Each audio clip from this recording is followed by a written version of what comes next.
गोपाल जय जय राधा रमण हरि गोविंद जय जय। मदन लाल जी करनानी आप करवाइए, मदन लाल जी कीर्तन करवाइए। हाँ मदन भाई जी। हरे राम राम राम हरे हरे, हरे कृष्ण कृष्ण कृष्ण हरे हरे, हरे राम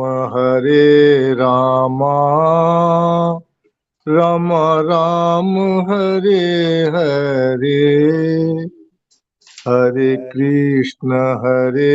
कृष्ण कृष्ण कृष्ण हरे हरे। बोलिए। हरे राम राम राम हरे हरे, हरे कृष्ण कृष्ण कृष्ण हरे हरे। बोलो। हरे राम राम राम हरे हरे, हरे कृष्ण कृष्ण कृष्ण हरे हरे। हरे राम राम राम राम हरे हरे, हरे कृष्ण कृष्ण कृष्ण हरे हरे। हरे राम राम राम हरे हरे, हरे कृष्ण कृष्ण कृष्ण हरे हरे। हरे राम राम राम राम हरे हरे, हरे कृष्ण कृष्ण कृष्ण हरे हरे। हरे राम राम राम हरे हरे, हरे कृष्ण कृष्ण कृष्ण हरे हरे। हरे राम राम राम हरे हरे, हरे कृष्ण कृष्ण कृष्ण हरे हरे। हरे राम राम राम हरे हरे, हरे कृष्ण कृष्ण कृष्ण हरे हरे। हरे राम राम राम राम हरे हरे, हरे कृष्ण कृष्ण कृष्ण हरे हरे। हरे राम राम राम हरे हरे, हरे कृष्ण कृष्ण कृष्ण हरे हरे। हरे राम राम राम हरे हरे, हरे कृष्ण कृष्ण कृष्ण हरे हरे। हरे राम राम राम हरे हरे, हरे कृष्ण कृष्ण कृष्ण हरे हरे। हरे राम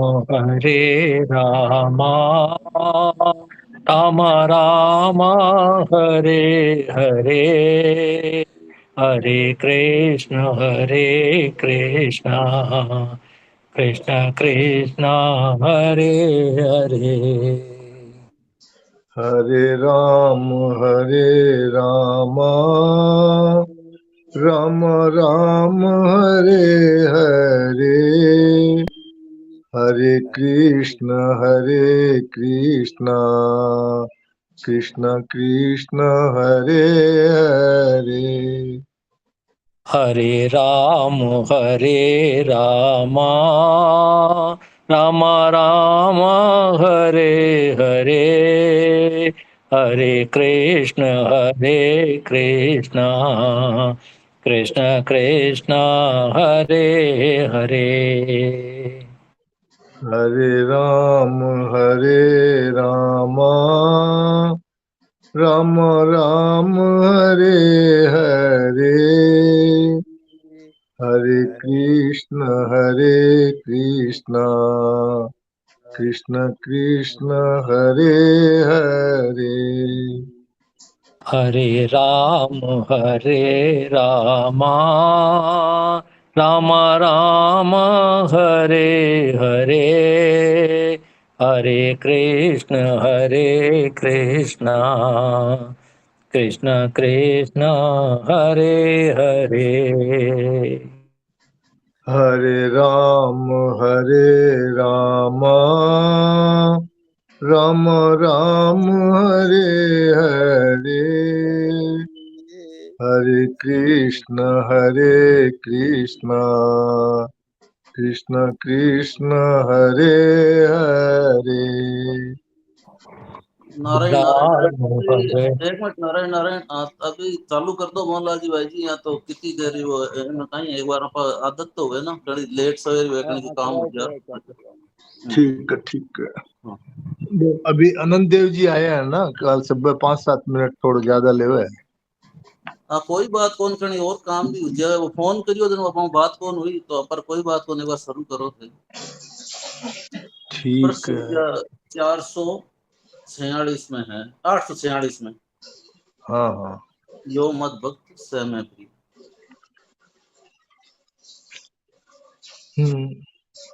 पृष्ठ संख्या 846 और अध्याय 12 और श्लोक 16वें की व्याख्या में अब हम लोग आगे पढ़ेंगे सुनेंगे। इसमें सिद्ध भक्तों के लक्षण बताए हैं। 13वें से 19वें तक 7 श्लोक में 39 लक्षण भगवान ने जो सिद्ध भक्त हैं उनमें ये होने चाहिए, और उनका बताने का भाव यह है कि जो साधक साधिकाएं हैं उनमें भी इनका मार्गदर्शन, इनका अनुसरण करना चाहिए। तो ये बहुत ही सुंदर है। कल से जो 2 दिन से प्रसंग चल रहा है, आज पृष्ठ नंबर 846, यो मत भक्त से मैं प्रिय। इस 16वें श्लोक में भी 6 लक्षण थे, वो कल शाम के सत्र में आचार्य जी ने बता दिए थे, पढ़ दिए थे। अब इसमें महाराज जी बताते हैं, यो मत भक्त से मैं प्रिय है। भगवान में स्वाभाविक ही इतना महान आकर्षण है कि भक्त स्वतः उनकी ओर खिंच जाता है, उनका प्रेमी हो जाता है। श्रीमद् भागवत का उदाहरण देख के महाराज जी ने बताया है, आत्मा रामास्य मुनियो निर्ग्रंथा अप्रयुक्रमे कुर्वन्ते हेतु किं भक्ति मित्थम भूत गुणो हरि। ज्ञान के द्वारा, इस श्लोक का, भागवत का जो श्लोक है इसका अर्थ है, ज्ञान के द्वारा जिनकी चित्त जड़ ग्रंथि कट गई है, ऐसे आत्माराम मुनिगण भी भगवान की हेतु रहित निष्काम भक्ति किया करते हैं, क्योंकि भगवान के गुण ही ऐसे हैं कि वे प्राणियों को अपनी ओर खींच लेते हैं। यहाँ इसका भावार्थ यह है कि जो आत्माराम मुनि हैं, जो स्वयं में स्थित हो गए हैं, भगवान को प्राप्त कर लिया उन्होंने, फिर भी वे दिन रात भगवान के गुण ही गाने लगते हैं, भगवान के गुण ही गाते रहते हैं, क्योंकि स्वाभाविक ही भगवान में जो अपनी ओर आकर्षित करने की जो शक्ति है भगवान की, क्योंकि वे भगवान के गुण ही ऐसे हैं कि वे प्राणियों को अपनी ओर खींच लेते हैं। यहाँ प्रश्न हो सकता है कि अगर भगवान में इतना महान आकर्षण है तो सभी मनुष्य भगवान की ओर क्यों नहीं खींच जाते, उनके प्रेमी क्यों नहीं हो जाते? ये बहुत महत्वपूर्ण प्रश्न है, स्वामी जी ने उठाया है, जो हम लोगों के वास्ते काम का है ये। अब इसका उत्तर स्वामी जी देते हैं कि वास्तव में देखा जाए तो जीव भगवान का ही अंश है, अतः उसका भगवान की ओर स्वतः स्वाभाविक आकर्षण होता है। परंतु जो भगवान वास्तव में अपने हैं, उनको तो मनुष्य ने अपना माना नहीं। मन बुद्धि इंद्रियां शरीर कुटुंब आदि अपने नहीं है, उनको उसने अपना मान लिया। इसलिए वह शारीरिक निर्वाह और सुख की कामना से सांसारिक भोगों की ओर आकृष्ट हो गया तथा अपने अंशी भगवान से दूर यानी विमुख हो गया। फिर भी उसकी ये दूरी वास्तविक नहीं माननी चाहिए, कारण कि नाशवान भोगों की ओर आकृष्ट होने से उसकी भगवान से दूरी दिखाई तो देती है, पर वास्तव में दूरी है नहीं, क्योंकि उन भोगों में भी तो सर्वव्यापी भगवान परिपूर्ण है। परंतु इंद्रियों के विषय में अर्थात भोगों में ही आसक्ति होने के कारण उसको उनमें छिपे भगवान दिखाई नहीं देते। जब इन नाशवान भोगों की ओर उसका आकर्षण नहीं रहता, तब वह स्वतः ही भगवान की ओर खिंच जाता है। संसार में किंचन मात्र भी आसक्ति न रहने से, संसार में किंचन मात्र भी आसक्ति न रहने से भक्त का एकमात्र भगवान में स्वतः प्रेम होता है। ऐसे अनन्य प्रेमी भक्त को भगवान मद भक्त कहते हैं। जिस भक्त का भगवान में अनन्य प्रेम है, वह भगवान को प्रिय होता है। यहाँ पे स्वामी जी महाराज बताते हैं, जो इसका उत्तर दिया है कि जब भगवान में इतना महान आकर्षण है तो फिर साधारण मनुष्य क्यों नहीं खींच जाते, क्यों नहीं भगवान में लग जाते? तो यही बात बताई है कि भगवान से विमुख होकर वो भोगों में सुख ढूंढता है और भोगों में उसको लगता है कि यही है जो कुछ संसार में जो परंपरा से हम लोग देख रहे हैं, तो उसको यही लगता है शुरू से ही, रुपया कमाओ उनसे सुख भोगो। तो यहीं पे ये जो स्वाभाविक भूल है हमारी, तो ये सत्संग के द्वारा मिटती है। ऐसे तो पता ही नहीं चलता है, क्योंकि उसी में लगे रहते हैं, इसी को ही सुख मान लेते हैं। सत्संग में जब ये बात पता चलती है कि ये जो हम जीवन जी रहे हैं, इससे सर्वोत्कृष्ट जीवन जिसके ऊपर और कुछ नहीं है, तो वो प्राप्त करना चाहिए। तो ये संत महात्माओं का सत्संग से हमको इसका लाभ मिलता है और हम लोग इसमें लगते हैं। फिर भी पूर्ण रूप से क्यों नहीं लगते? क्योंकि अभी भी संसार की इच्छा मिटी नहीं। परिशिष्ट भाव स्वामी जी महाराज इसमें, हाँ जी, आचार्य जी जुड़ तो गए, अब आप परिशिष्ट भाव पढ़ो या आचार्य जी पढ़े? हाँ नहीं आचार्य जी जुड़े। आचार्य जी राम राम।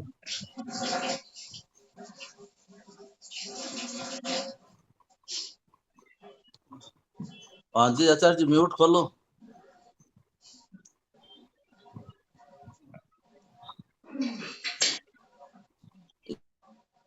एक बार परिशिष्ट भाव आप पढ़ो जी, तब अभी वापस म्यूट किया है।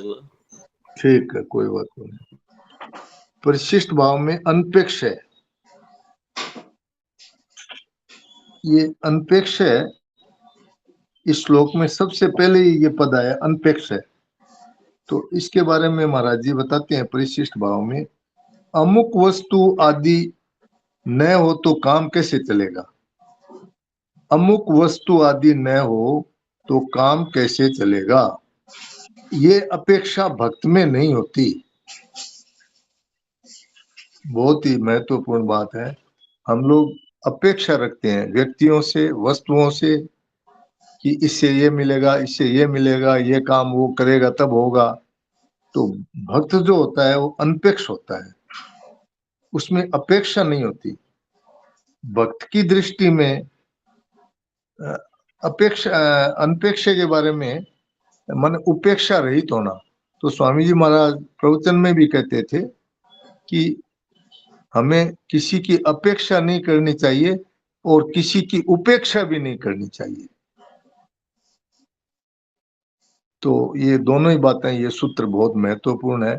जब हम किसी से आशा महत्वाकांक्षा नहीं रखेंगे, उससे सुख लेने की इच्छा नहीं करेंगे, तो फिर हमारा जीवन सुखमय हो जाएगा। क्योंकि जो हम चाहते हैं वो होता है, न भी होता है, तो उसी से फिर सुख दुख होता है। और न किसी की उपेक्षा करें। अगर हमको लगता है कि इसके साथ में हमारा व्यवहार ठीक नहीं हो रहा तो उससे हट जाएं, किंतु उपेक्षा भी न करें। राम राम भाई जी। हाँ जी, हाँ, हरिओम जी, राम राम। हाँ राम राम भैया, राम राम, सबको प्रणाम। बहुत अच्छी बात आइए उठी है। बोलिए। हाँ, बहुत अच्छी बात उठी है कि हमको अपेक्षा करेंगे तो बंधन में तो पड़े ही हैं, और भी बंधन बढ़ जाएगा। तो रस्सी हाँ, खोलने की बजाय गांठें बढ़ने लगेंगी, गांठ छूटनी तो दूर रही। और उपेक्षा बिल्कुल। करने की एक गड़बड़ बहुत बड़ा खतरनाक है, जो साधक को दिखाई नहीं देता है। हाँ लोग जी। उपेक्षा करेंगे तो हमारा वैराग्य सिद्ध होगा, राग द्वेष मिटेगा, ऐसा सोचते हैं कि उपेक्षा से दूरी बन जाएगी, हम बच जाएंगे। लेकिन उसमें एक चीज गड़बड़ हो जाती है कि उपेक्षा में कहीं दोष दृष्टि तो नहीं हो रही है उसके प्रति। दोष दृष्टि से बचना बहुत जरूरी है। हम बहुत बढ़िया। उपेक्षा तो कर रहे हैं, लेकिन अंदर अंदर उसके प्रति दोष दृष्टि न पैदा हो रही हो, इस पर थोड़ा सा ध्यान अपना जाना चाहिए। जी प्रणाम। नहीं, आप ठीक कर रहे हैं। नहीं, स्वामी जी महाराज नारायण कहते थे। नारायण। हाँ, हाँ जी, हाँ जी, आचार्य जी। एक मिनट आचार्य जी से पूछ लो, म्यूट खुलना चालू हो गया क्या नेट? हाँ। आचार्य जी, राम राम, राम राम। हाँ, नारायण नारायण। हाँ, हाँ जी, हाँ आचार्य जी, राम हाँ जी, राम। हाँ जी। राम राम जी। अनंत देव जी महाराज का चल रहा था क्या? हाँ जी, हाँ जी, वो हाँ, 10:10 पे शुरू हुआ, 7:10 पे खत्म हुआ। हम समझ गए। अनंत देव जी महाराज हाँ ठीक है, उनका थोड़ा लंबा चलाते हैं। हाँ, हाँ जी, ये यो मत भक्त से मैं प्रिय, हाँ जी। 846 पेज पे दाहिने साइड में। भगवान में स्वाभाविक ही इतना महान आकर्षण है कि भक्त स्वतः उनकी ओर खिंच जाता है, उनका प्रेमी हो जाता है। आत्मा रामाष्टमुनियो निर्ग्रंथा अप्युरुक्रमे कुर्वन्ते हेतु किं भक्ति मिथ्यम भूत गुणो हरि।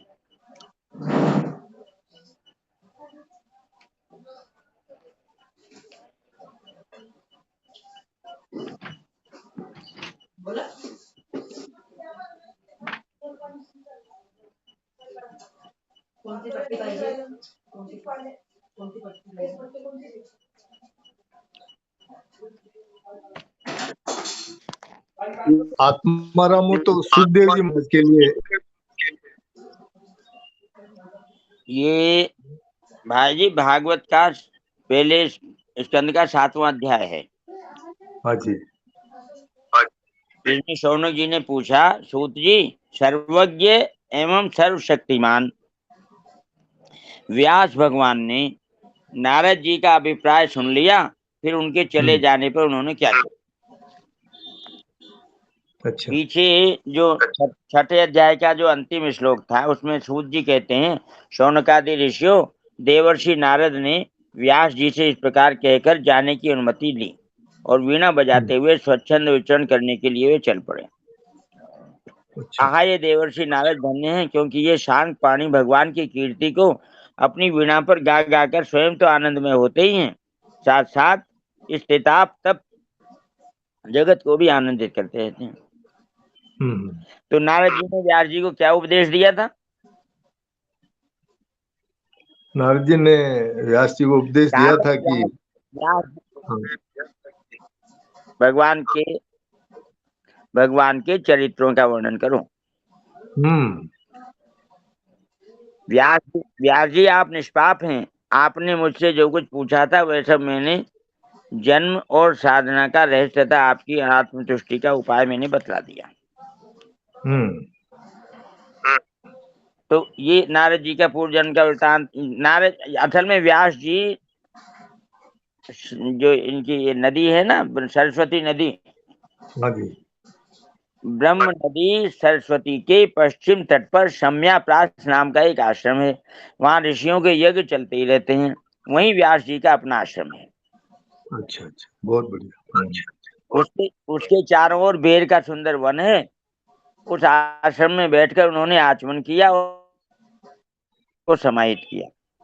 उन्होंने भक्ति योग के द्वारा अपने मन को पूर्णतः एकाग्र किया और निर्मल करके आदि पुरुष परमात्मा और उनके आश्रय से रहने वाली माया को देखा।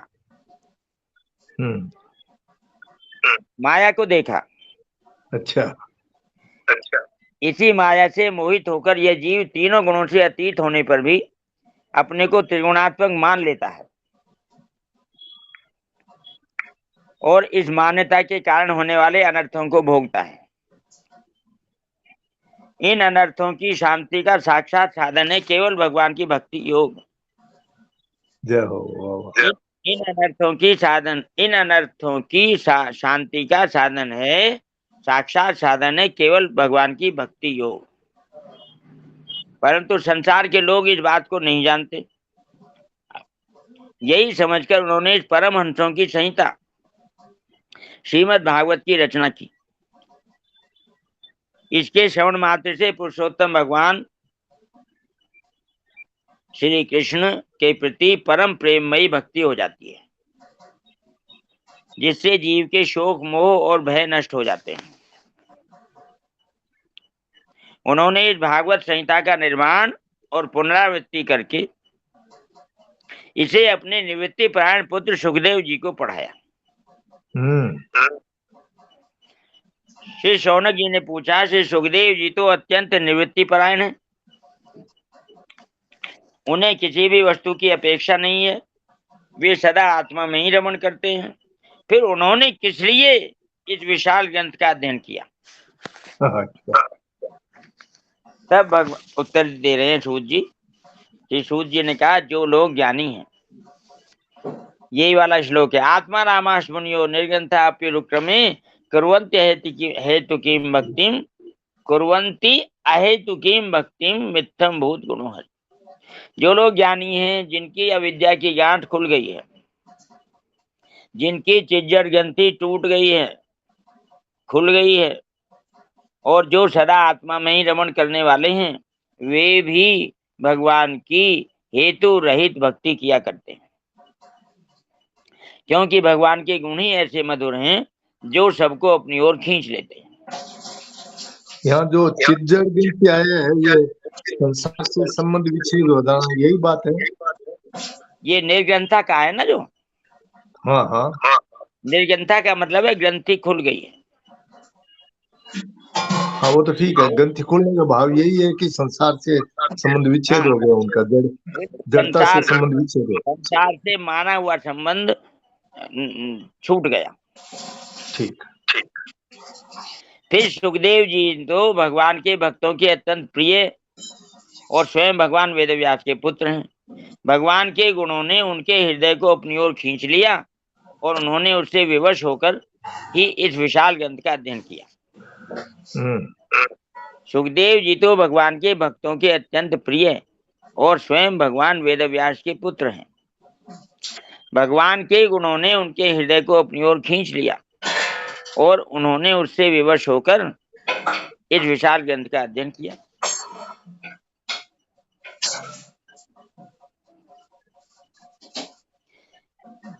इससे फिर आगे बात चलती है। ये बताया कि भगवान ने कैसे, ये सुखदेव जी ने कैसे सुना, ये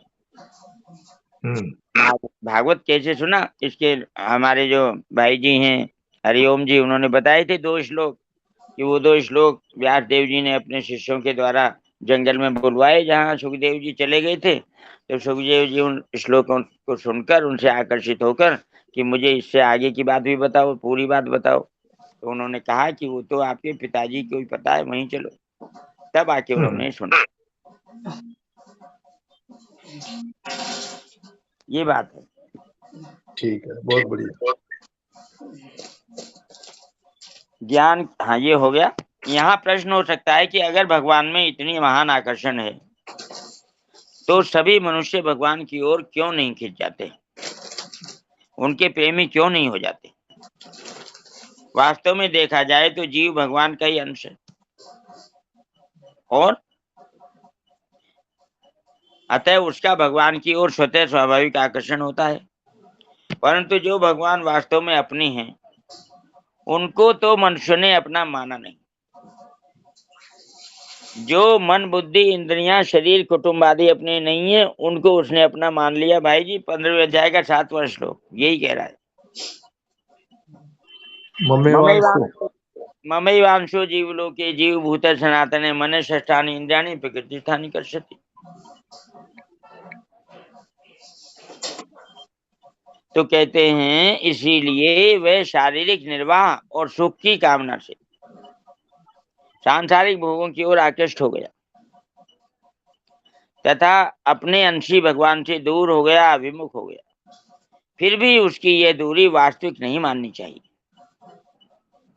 कारण कि नाशवान भोगों की ओर आकृष्ट होने से उसकी भगवान से दूरी दिखाई तो देती है, पर वास्तव में दूरी है नहीं, क्योंकि उन भोगों में भी तो सर्वव्यापी भगवान परिपूर्ण है। परंतु इंद्रियों के विषयों में अर्थात भोगों में ही आसक्ति होने के कारण उसको उनमें छिपे भगवान दिखाई नहीं देते। जब इन नाशवान भोगों की ओर उसका आकर्षण नहीं रहता, तब वह स्वतः ही भगवान की ओर खिंच जाता है। संसार में किंचित मात्र भी आसक्ति न रहने से भक्त का एकमात्र भगवान में स्वतः प्रेम होता है।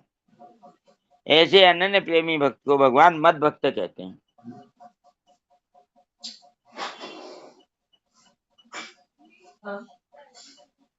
अनपेक्ष दक्ष उदासीनो गतव्यथ सर्वारंभ परित्यागी जो मद भक्त से में प्रिय। ऐसे अनन्य प्रेमी भक्त को भगवान मद भक्त कहते हैं। जिस भक्त का भगवान में अनन्य प्रेम है वह भगवान को प्रिय होता है। भगवान को अनन्यता प्रिय है, ये तो हम जानते हैं। तो मद भक्त जो है, जो भगवान का ही भक्त होता है, भगवान को प्रिय होता है। परिशिष्ट भाव में कहते हैं अनपेक्ष है। अमुक वस्तु आदि ना हो तो काम कैसे चलेगा, यह अपेक्षा भक्त में नहीं होती। भक्त की दृष्टि में सब कुछ भगवान ही भगवान है, फिर वह किसकी अपेक्षा रखे। शुचि भक्त का दर्शन, स्पर्श, भाषण दूसरों को शुद्ध करने वाला होता है। उसके शरीर का स्पर्श करने वाली हवा भी शुद्ध होती है। यद्यपि ऐसी शुद्धि ज्ञान योगी महापुरुष में भी होती है, तथापि भक्त में शुरू से ही सबकी हितैषिता, मैत्र, करुण एवं विशेष रूप से रहने के कारण उसमें विशेष शुद्धि होती है। दक्ष है, भक्त ने करने योग्य काम कर लिया है, अर्थात वह कृतकृत्य, ज्ञात ज्ञातव्य और प्राप्त प्राप्तव्य हो गया है, इसलिए वह दक्ष है। सर्वारंभ परित्यागी, यह पद 14वें अध्याय के 25वें श्लोक में गुणातीत महापुरुष के लिए भी आया है। मानापमानयोः तुल्यः तुल्यो मित्रादि पक्षयोः सर्वारंभ परित्यागी गुणातीत से उच्यते। सर्वारंभ परित्यागी गुणातीत से उच्यते। गुणातीत महापुरुष में कर्तृत्व न होने से वह सर्वारंभ परित्यागी होता है। और भक्त में स्वार्थ तथा अभिमान न होने से वह सर्वारंभ परित्यागी होता है। भक्त को अपने लिए कुछ करना शेष है ही नहीं, फिर वे आरंभ क्या करे। उसके द्वारा आरंभ तो हो सकता है, पर उसमें उसको कोई लगाव, कोई आसक्ति, कोई प्रयोजन, कोई आग्रह नहीं रहता। आरंभ हो जाए तो ठीक, ना हो तो ठीक, वे दोनों में सम रहता है। आचार्य जी, भगवान ने जो दक्ष की जो परिभाषा स्वामी जी महाराज ने की है, वो संसार में तो हम लोग दक्ष चतुर उसको मानते हैं जो बहुत धन कमा लेता है, मकान गाड़ी बंगला खरीद लेते हैं, उसको दक्ष कहते हैं लोग। दक्ष कहते हैं उसको जिसने अपना काम ठीक ढंग से कर लिया, पूरा कर लिया। काम को पूरा करने वाला दक्ष कहलाता है, काम को अधूरा छोड़ने वाला दक्ष नहीं कहलाता। काम पहले पूरा करना चाहिए, बाद में कुछ और। अब ये काम क्या है? ये काम है भाई जी कर्तव्य। और कर्तव्य क्या है? कर्तव्य तो एक ही है, भगवान को प्राप्त करना। बस। तो भक्त का ये पहले ही हो जाता है, इसलिए वो दक्ष है। भक्त ने करने योग्य काम, यहाँ कहा है देखो, करने योग्य काम कर लिया। तो अब उसे करने के लिए कुछ बाकी नहीं रहा, जानने के लिए कुछ बाकी नहीं रहा, प्राप्त करने के लिए कुछ बाकी नहीं रहा, इसलिए वे दक्ष है। हाँ जी, बहुत बढ़िया। ये जो अनपेक्ष शब्द आया है, हाँ जी, हाँ जी, कि अपेक्षा रहित होना जी। तो जो गोरखनाथ जी महाराज थे, मच्छंद्र नाथ जी के शिष्य, हाँ जी, हाँ जी, वो कहते थे कि सुबह को खाए और सांझ को झक्के, गोरख उनको साथ न रखे। अपेक्षा रहित जीवन था, सुबह में जो मिल गया ठीक है, शाम की चिंता शाम को ही होगी, चिंता करते ही नहीं थे। हाँ जी, ऐसा कहा जाता है कि जो साधु होता है अर्थात भगवान का भक्त होता है, वह भिक्षा करके खाता है। हाँ जी। तो भिक्षा में जब भूख लगती है या जो समय होता है भिक्षा का, जहाँ गृहस्थी लोग भोजन तैयार करते हैं जिस समय में, उस समय वो जाता है और अपना लेके आ जाता है जो भी मिल जाता है, और संतुष्ट होके भगवान का भजन करता है। तो गिरे गांठ बांधे नहीं, गिरे गांठ बांधे नहीं, जब देवे तब ले, नारायण पीछे पड़े, भूखा न रह जाए, ऐसे करके कुछ है, मैं ठीक से याद नहीं आया। तो वो भिक्षा करने के लिए तभी निकलते थे जब उनको भूख लगती थी।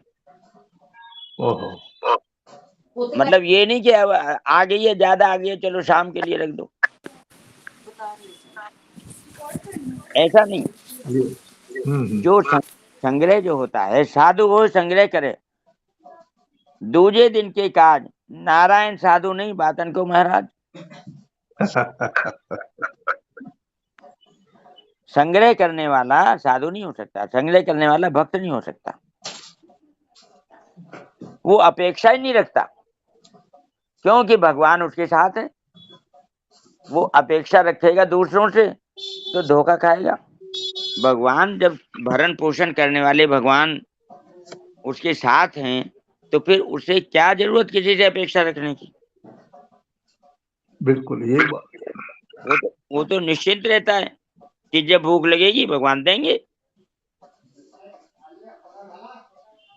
बालक को भूख लगती है तो माँ को चिंता होती है, बच्चा भूखा है इसे दूध पिलाऊं। स्वामी जी महाराज बताते हैं, बालक की भूख का माँ को पता लग जाता है, उसके स्तनों में दूध उतर आता है, उसको पता लग जाता है बच्चा भूखा है। तो भगवान तो माओं की, भगवान को पता लग जाता है मेरा भक्त भूखा है, चलो उसका इंतजाम। बहुत बढ़िया। ऐसा है, इसलिए भक्त अनपेक्ष होता है, उसे अपेक्षा नहीं होती कोई, उसको किसी भी चीज की आवश्यकता महसूस नहीं होती। ये श्लोक जब हमने पढ़ना शुरू करा था तो इसमें आप अर्थ में देखो, अपेक्षा के ब्रैकेट में लिखा हुआ था आवश्यकता। जो अपेक्षा से रहित अर्थात आवश्यकता से रहित, उसकी आवश्यकता ही कोई नहीं रहती। भक्त की आप देखो, संसारियों की तो कामना खत्म नहीं होती और भक्त की आवश्यकता ही नहीं रहती, तो कितना अंतर है। आवश्यकता तो पूरी होती है, स्वामी जी महाराज ने कहा आवश्यकता पूरी अवश्य होती है, उसे आवश्यकता होती ही नहीं। क्यों नहीं होती? क्योंकि भगवान हैं साथ, आवश्यकता पूर्ति करने वाले को पहले चिंता है, जिसको आवश्यकता होगी उसकी चिंता आवश्यकता पूरी करने वाले को है। जुगल सरकार है सिर पर, तसल्ली दिल में रहती है। ओहो। किसी की नाव पानी में, मेरी रेती पर चलती है। रेती में चलती है। तो जब भगवान नाव के खिवैया हो तो फिर चिंता करने की क्या जरूरत है?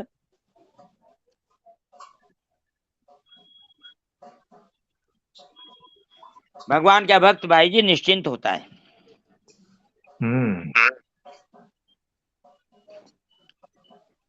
ये अनपेक्ष शब्द में चारों शब्द आ जाएंगे, निश्चिंत, निशंक, निशोक और निर्भय। सिद्ध भक्त के 5 लक्षणों वाला चौथा प्रकरण आगे के श्लोक में आया है। 3 प्रकरण हो गए, चौथा प्रकरण चलता है। यो न हृष्यति न द्वेष्टि न शोचति न कांक्षति शुभाशुभ परित्यागी भक्तिमान्य है समिप्रियः। जो न कभी हर्षित होता है, न द्वेष करता है, न शोक करता है, न कामना करता है, और जो शुभ अशुभ कर्मों से ऊंचा उठा हुआ राग द्वेष रहित है, वह भक्तिमान मनुष्य मुझे प्रिय है। यहाँ भगवान ने भक्तिमान कहा है। भाई जी जैसे शक्तिमान होता है ना, हाँ जी, जैसे भगवान शक्तिमान भक्तिमान, ऐसे भक्ति का मालिक है ये। जो भक्त सिद्ध होता है, भक्ति उसके पास में ऐसे रहती है जैसे हमारी जेब में पैसे रहते हैं। जैसे धनी के जेब में धन रहता है, ऐसे भक्तिमान के पास भक्ति रहती है, यानी वो कभी उससे अलग नहीं जाती। उसे भक्ति करने की आवश्यकता नहीं होती, उसके द्वारा भक्ति स्वतः स्वाभाविक होती रहती है।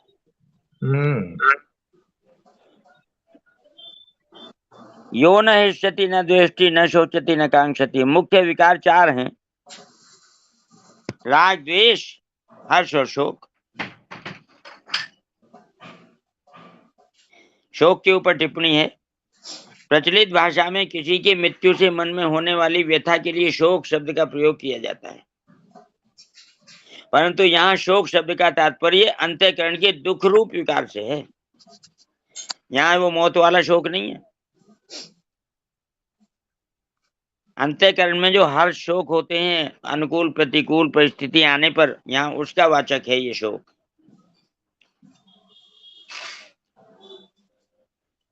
मुख्य विकार 4 हैं, राग द्वेष हर्ष शोक। सिद्ध भक्त में ये चारों ही विकार नहीं होते। नारायण नारायण, यहाँ शोक का मतलब पछतावा भी ले सकते हैं क्या? हैं जी? पछतावा ले सकते हैं क्या शोक का मतलब? ना ना ना ना, वो तो पश्चाताप अलग शब्द है। अच्छा। आपको कोई अच्छी मुझे पछतावा है, ऐसा जो लगता है ना कि मैंने गलत किया है, अब मैं इसको ठीक करूंगी। आपको कोई अच्छी खबर मिलती है तो हृदय में हर्ष होता है, बुरी खबर मिलती है तो शोक होता है। ये तो बात हुई सामान्य, लेकिन अनुकूल प्रतिकूल परिस्थिति, उसमें सब कुछ आ गया। ठीक। भगवान नहीं मिले,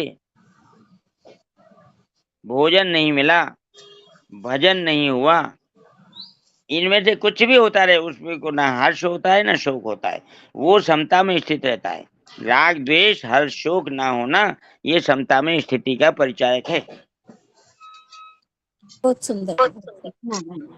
सिद्ध भक्त में चारों ही विकार नहीं होते, वे विकार रहित होता है। उसका ये अनुभव होता है कि संसार का प्रतिक्षण वियोग हो रहा है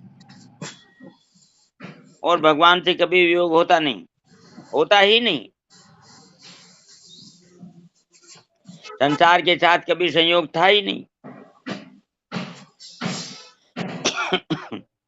है नहीं, रहेगा नहीं और रह सकता भी नहीं। अतः संसार की कोई स्वतंत्र सत्ता नहीं है। इस वास्तविकता का अनुभव पृष्ठ संख्या 848। इस वास्तविकता का अनुभव कर लेने के बाद जड़ता का कोई संबंध न रहने पर भक्त का केवल भगवान के साथ अपने नित्य सिद्ध संबंध का अनुभव अटल रूप से रहता है। राम राम आचार्य जी, प्रणाम जी। हाँ, दोबारा थोड़ा सा दोबारा बताइए ये समता की बात। हाँ, बता रहे हैं। हाँ, दोबारा। संसार का प्रतिक्षण वियोग हो रहा है, ये भक्त का अनुभव होता है और भगवान से कभी वियोग होता ही नहीं। संसार के साथ कभी संयोग था नहीं, है नहीं, रहेगा नहीं और रह सकता भी नहीं। अतः संसार की कोई स्वतंत्र सत्ता नहीं है। इस वास्तविकता का अनुभव कर लेने के बाद जड़ता का कोई संबंध न रहने पर भक्त का केवल भगवान के साथ अपने नित्य सिद्ध संबंध का अनुभव अटल रूप से रहता है। इस कारण उसका अंतःकरण राग द्वेष आदि विकारों से सर्वथा मुक्त होता है। भगवान का साक्षात्कार होने पर ये विकार सर्वथा मिट जाते हैं। ये हम ध्यान रखें कि ये सिद्ध भक्तों की बातें चल रही हैं, साधकों की नहीं है। नारायण नारायण नारायण नारायण, एक बार सब म्यूट करो देखें। नारायण नारायण,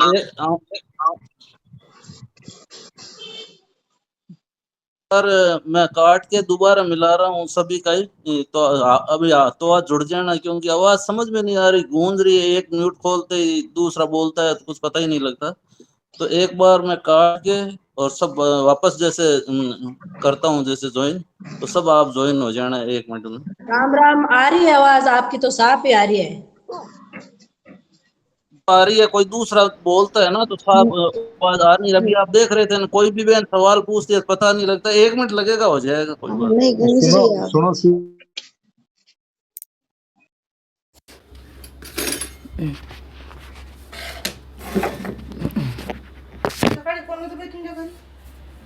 ती सोनलची मैत्रीण का बरं? मी गेली तेव्हा गाडी दिसली होती मला. हो, ती रात्री झोपली होती.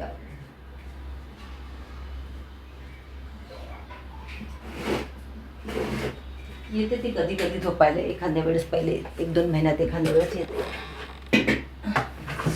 अरे बघ, लागलं का बाई?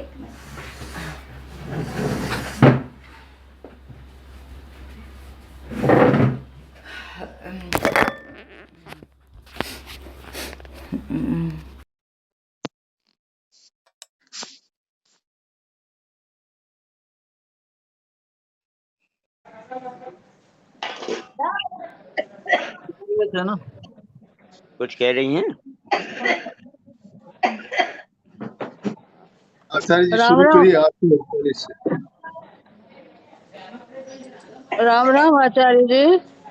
हाँ जी। हाँ, मैं ये कह रही हूँ, कल गीता जी के पाठ है तो पूरे गीता जी के पाठ सुनेंगे या खाली मेरे को जो बोलना वही बोलो? पूरा वही जितना आपको बोलना है उतना ही। अच्छा, बाकी सुन तो सारा सकते हैं ना? हाँ, पूरा सुनना चाहिए सबको। नहीं, उनके साथ भी पाठ करते जाएं क्या अपन सबके साथ साथ में? हाँ, सबके साथ करते जाओ, म्यूट होके आवाज बंद रखना। अच्छा ठीक है, धन्यवाद राम राम जी।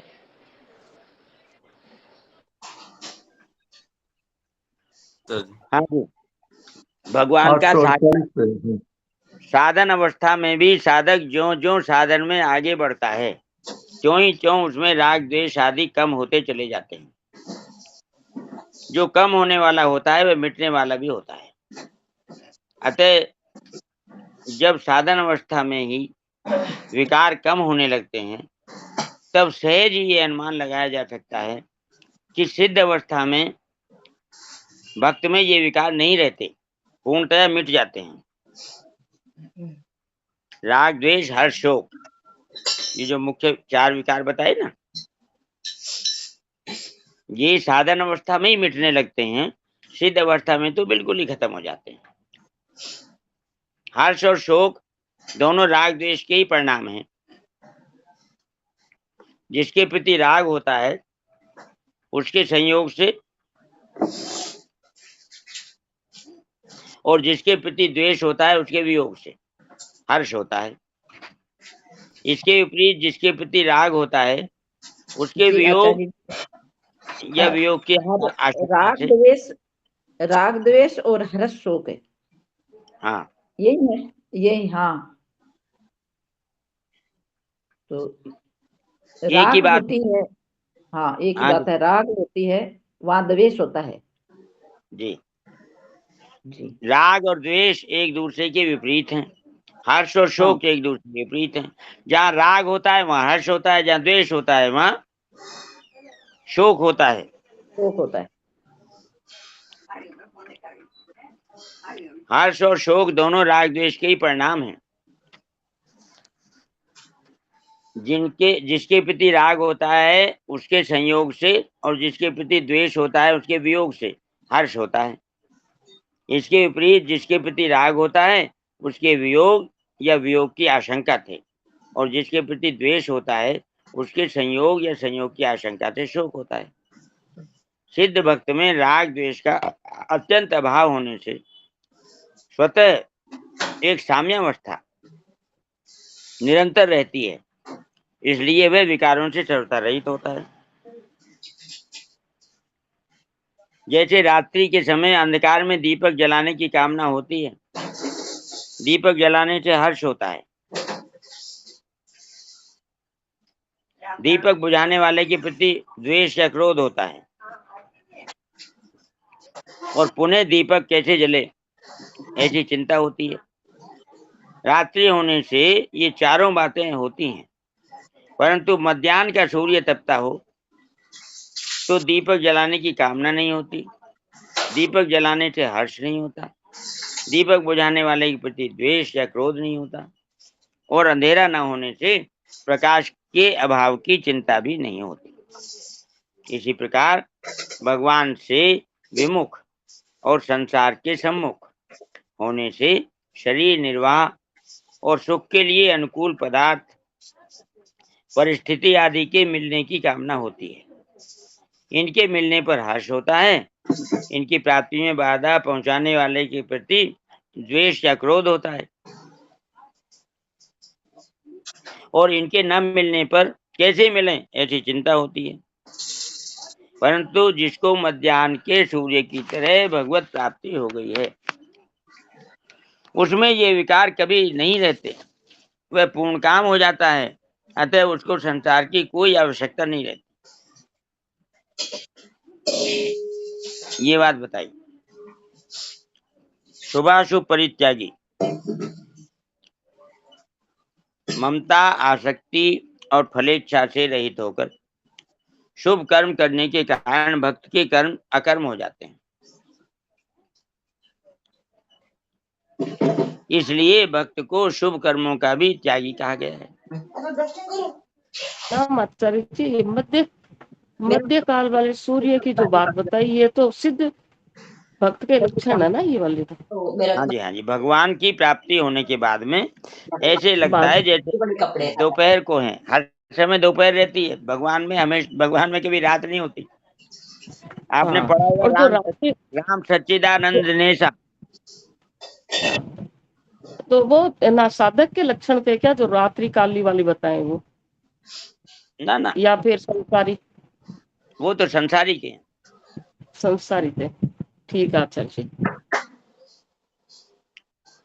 शुभाशुभ परित्यागी, ममता आसक्ति और फलेच्छा से रहित होकर ही शुभ कर्म करने के कारण भक्त के कर्म अकर्म हो जाते हैं। जी चौथे आचार्य जी, अध्याय में अकर्म हम पढ़ चुके हैं ना। चौथे अध्याय में, चौथे अध्याय का 18वां श्लोक बताता है अकर्म। कर्मण्य कर्म ये पश्येद कर्मणि च कर्मे स बुद्धिमान मनुष्येषु स युक्तः कृष्ण कर्म। जिस कर्म का फल नहीं चाहिए वे कर्म अकर्म हो जाता है। तो भक्त जो होता है वो तो ममता आसक्ति और फलेच्छा से रहित होता है और शुभ कर्म करता है, तो भक्त के कर्म अकर्म हो जाते हैं। इसलिए भक्त को शुभ कर्मों का भी त्यागी कहा गया है ना, शुभाशुभ परित्यागी।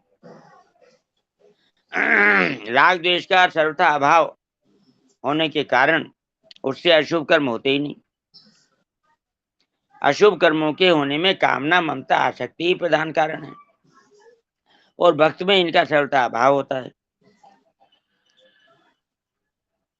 इसलिए उसको अशुभ कर्मों का भी त्यागी कहा गया है।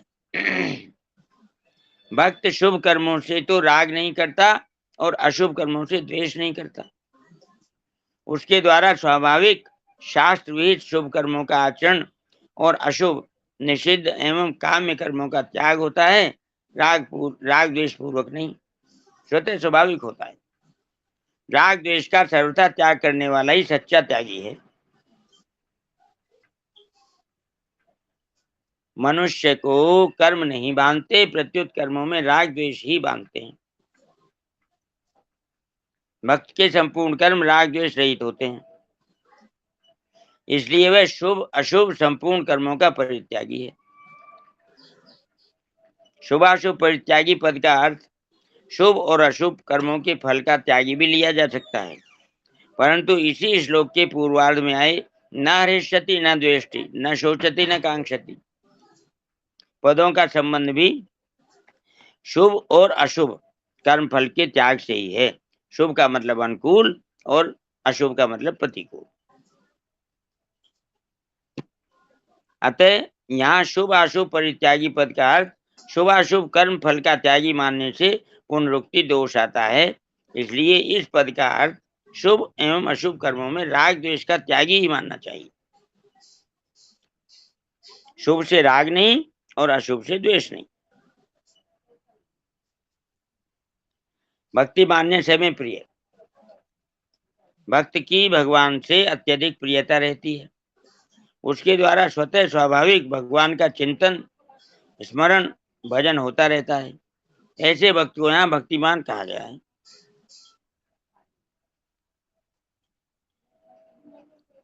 भक्तिमान कहने का तात्पर्य है उसको कुछ करना नहीं पड़ता, उसके द्वारा स्वतः स्वाभाविक होता रहता है। भगवान का चिंतन, भगवान का स्मरण, भगवान का भजन स्वतः स्वाभाविक उसके द्वारा होता रहता है। ऐसे भक्त को यहाँ भक्तिमान कहा गया है।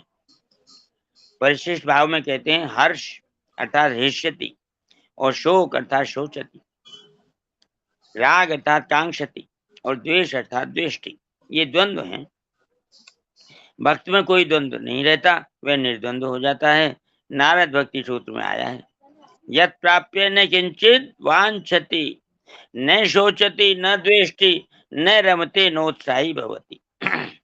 जिस भक्ति के प्राप्त होने पर भक्त न तो किसी वस्तु की इच्छा करता है, न शोक करता है, न द्वेष करता है और न किसी वस्तु में आसक्त होता है और न उसे किसी वस्तु की प्राप्ति में उत्साह हर्ष होता है।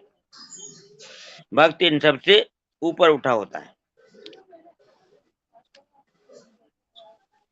ये चारों के चारों शब्द संसार में प्रयुक्त होते हैं, भगवान में इनका कोई काम नहीं है और भक्त भगवान से एक हुआ रहता है, तो ये चारों शब्द उसके संज्ञान में आते ही नहीं।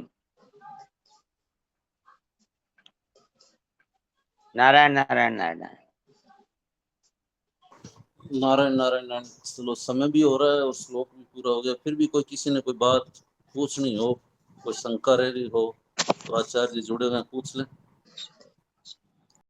राम आचार्य जी प्रणाम। वो वाला जो श्लोक है, न रुष्यति न द्वेष्टि न शोचति न कांक्षति शुभाशुभ परित्यागी भक्तिमान्य समय प्रिय, ये वाले श्लोक का वो कांक्षति वगैरह मुझे थोड़ा स्पष्टता से समझा के बता दीजिए। कांक्षति आकांक्षा नहीं रखता, कोई आशा नहीं रखता। रुष्यति कांक्ष और सारे चीजें तीनों चारों सब समझना है मुझे उसमें का पूरा श्लोक। हाँ तो ये देखो, हर्ष्यति माने हर्ष, वो अनुकूल को प्राप्त करके हर्षित नहीं होता जी, और प्रतिकूल को प्राप्त करके शोक को प्राप्त नहीं होता। इसलिए हर्ष शोक अनुकूलता प्रतिकूलता के परिणाम है ये चारों। अनुकूलता में ही हर्ष होता है और अनुकूलता से ही राग होता है, प्रतिकूलता से ही शोक होता है, प्रतिकूलता से ही द्वेष होता है। जब उसका अनुकूलता प्रतिकूलता उसके लिए है ही कुछ नहीं, तो ये चारों कहाँ से आएंगे जी। उसके लिए तो सारा भगवान का सारा विधान भगवान का बनाया हुआ है। जो भी आ रहा है भगवान का भेजा आ रहा है, उसे न हर्ष है, न शोक है, न द्वेष है, न राग है, न काम है, न क्रोध है।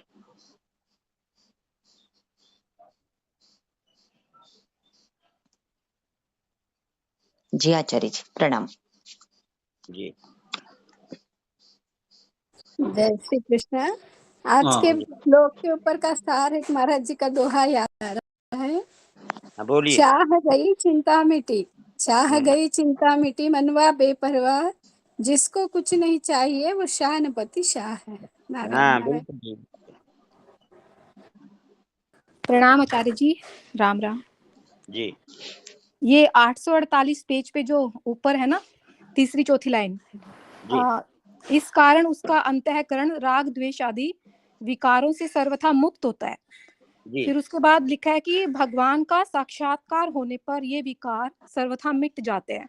तो पहले से लिखा है कि मुक्त होता है, फिर ये क्यों बोला है कि साक्षात्कार होने से मिट जाते हैं? ऐसा आया है ना, मम दर्शन फल परम अनुपा, रामायण में चौपाई आती है, सुनिए। मम दर्शन फल परम अनुपा, जीव पाव निज सहज स्वरूपा। भगवान के दर्शन का फल है कि स्वरूप में स्थिति हो जाती है। अब स्वरूप में तो राग द्वेष का कोई काम ही नहीं है, इनका प्रवेश ही नहीं है। तो जब तक भगवान का साक्षात्कार नहीं होता है तब तक मतलब कि भक्त जो होता है थोड़ा बहुत उसको चिंता ये सब हो सकता है क्या? हाँ, राग द्वेष थोड़ा ये जो होता है साधक भक्त जो होता है उसमें ये कम होते रहते हैं, थोड़े थोड़े रहते हैं, और जब सिद्ध हो जाता है, भगवान के दर्शन पा जाता है, फिर ये बिल्कुल खत्म हो जाता है। अच्छा ठीक है आचार्य जी। जी जी प्रणाम। एक प्रश्न थोड़ा सा आज जो मंगलाचरण से संबंधित पूछना है। आचार्य जी, जो प्राकथन और बाद में 4 लाइन हम मंगलाचरण में पढ़ते हैं, मैंने 2 दिन पहले ही मंगलाचरण अजय भैया जी से सीखा और मैंने गाया भी, तो मुझे उसका अर्थ कहाँ पे मिलेगा? कहीं लिखा हुआ होगा तो वैसे मैं समझ लूंगी पढ़ के, नहीं तो आप मुझे समझा दीजिए। साधक संजीवनी में लिखा हुआ है दीदी, आपके पास है साधक संजीवनी? मेरे पास है, लेकिन मैं डायरेक्टली वो श्लोक से पहले अध्याय से पढ़ती हूँ, इधर का मुझे कुछ जानकारी नहीं है। नहीं, आप वो जब साधक संजीवनी शुरू होगी प्राकथन में जी, पहले 3 श्लोक लिखे हुए हैं पहले पेज पे। अच्छा जी। उन तीनों के अर्थ नीचे लिखे हुए हैं टिप्पणी में। अच्छा। और ये जो अंतिम श्लोक है ये सबसे आखिर में, इसके नीचे भी टिप्पणी में इसका अर्थ लिखा हुआ है। वाह वाह, बहुत अच्छा, मेरी तो एकदम प्रॉब्लम सॉल्व हो गई। थैंक यू आचार्य जी, प्रणाम। हाँ बहन जी प्रणाम। जी भैया प्रणाम। हाँ प्रणाम। मैं कह रहा था कि जैसे किसी घर के आंगन में अगर कोई खड़ा हो जाए तो क्या किसी दरवाजे को या घर को देखने में उसको कुछ मेहनत करनी पड़ेगी? दिख ही रहा आंगन के सामने खड़ा है। बात पकड़ में आई या नहीं? आंगन में अगर कोई पहुंच गया, हाँ, तो ये साधक संजीवनी का जो नम्र निवेदन और प्राकथन है, इसको आप अकेले बैठ करके 2 4 6 दिन जितना लगे, मेरा विनती आपसे है, आप इत्मीनान से अकेले पढ़िए, तो आपको पूरे साधक संजीवनी के लिए ऐसे लगेगा कि मैं किसी मकान के आंगन में खड़ी हो गई। जय हो जी जय प्रणाम। जय हो भैया, बहुत धन्यवाद। बहुत, मैं तो नई साधक हूँ, ऐसे ही मेरा मार्गदर्शन करते रहिए। राम राम जी, प्रणाम। हाँ, तो अब समय भी हो रहा है, सबका लगता है शंका समाधान भी हो गया, और एक सूचना दे देते हैं। वैसे लिस्ट डली हुई है ये, और कई भाई बहनों ने थोड़ा चेंज करवाया कि इन्होंने नहीं बोला कि इन्होंने करवाना है, तो उनका अभी 1 घंटे 2 घंटे में दोबारा लिस्ट डालेंगे फाइनल। बाकी सभी से वही एक ही प्रार्थना है कि अभी जैसे कोई कारण से जैसे चेंज होता हो ना, तो शाम तक, देर तक, रात में या सुबह 7 बजे तक भी हो ना, तो हम लोगों को बता देना, ताकि फिर वो लोग किसी से करवा लेंगे, जिन्होंने जैसे नहीं नाम लिखाया वो कर देंगे, ताकि फिर अब की हम लोग सभी अपने प्रयास करेंगे ना, तो जो नहीं करने वालों की संख्या बिल्कुल नहीं रहेगी। ऐसा सभी के प्रयास से होगा, थोड़ा सा अपने केयर रखेंगे तो ये हमेशा के लिए अच्छा हो जाएगा। ये सभी से प्रार्थना है, ऐसा ही करना है। और अब किसी ने पद भजन संकीर्तन करवाना हो तो स्वेच्छा से करवा सकते हैं, नहीं तो किसी को बोलते हैं वो करवा।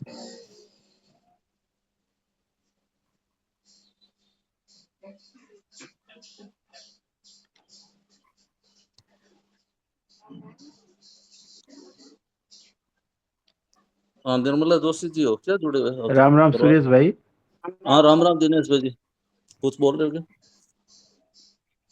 हाँ जी, अरे हाँ जी। ये हमारी इतनी बहनें जुड़ी हैं इसमें तो वेटिंग लिस्ट आनी चाहिए कि मेरा नाम कहाँ चला गया, अभी पीछे पड़ा कहीं। वेटिंग लिस्ट आनी चाहिए भजन और कीर्तन के लिए। हाँ, तो वैसे तो बहन ने भाइयों सभी का ही आना चाहिए, इसमें तो खैर बहनों का हाँ नहीं है। बाकी सुनाइए। फिर भी जैसे हाँ, संकीर्तन कीर्तन में इनमें तो उल्टा हाँ, वो नहीं होना जैसे चाहिए। बहनें हमारी जो है, हमारी बहनें गा।